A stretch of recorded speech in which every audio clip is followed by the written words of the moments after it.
Dito sa Avocado, guys para glutinous, at siomai ang kakainin ko ngayong araw mga tol. bago nga ako umuwi sa Dahil off ko ngayon, late na akong bumaba guys, mga lakuna na.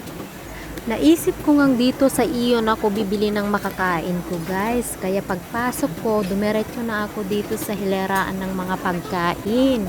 Makikita mo nga dito yung mga iba't ibang luto ng mga pagkain guys. Nakapak na yan.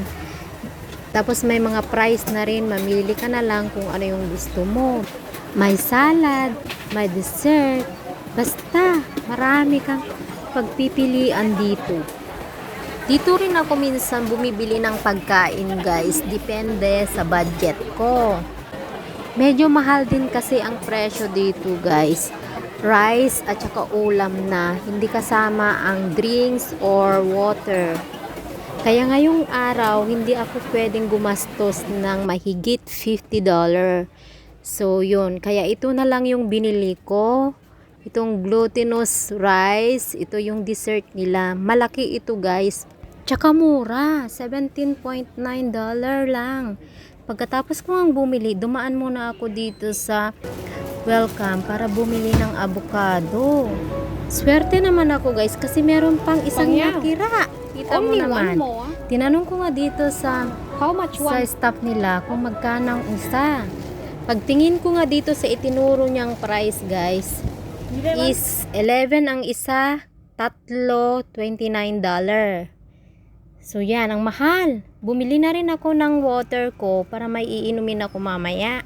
Pagkatapos, pumunta na ako dito sa kung saan ako kakain. Nakishare na lang ako ng upuan sa mga Pilipina dito din na nakaupo. Nandito ako sa Monster Building guys. Ito yung building na dinadayo ng mga turista. Dito sila nagpapapicture at kumukuha ng mga videos. Aba, syempre naman, hindi ako magpapatalo dyan. Kaya sinet up ko na tong camera ko at inayos ko na rin tong buhok ko. Para makuhanan ko rin ang sarili ko ng video habang kumakain. Inuna ko na ngang kainin itong avocado guys habang nakikipagkwentuhan sa mga katabi ko. At sabi nga nila sa akin, wala daw lasa. Mas masarap pag naipalaman ito sa tinapay. Sa akin naman, okay lang. Kasi lasang avocado pa rin naman. Tignan nyo naman guys, pati kamay ko, kinakain ko na. At ito nga, muntik nang nahulog.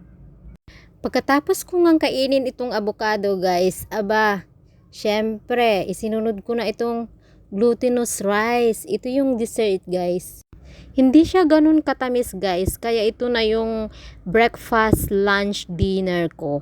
At tignan nyo naman dito sa likod ko guys, may mga nagpapapicture na. May dalawang Pinay na nagpa-picture dito sa puti. Kasama yata yung jowa niya.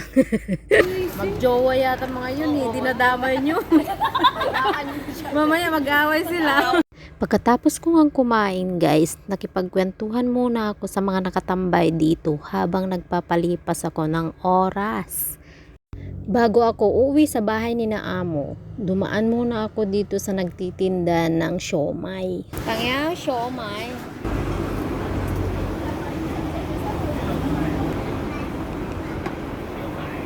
Kakainin ko muna ito bago ako umuwi. Mahirap nang magutuman mamayang gabi.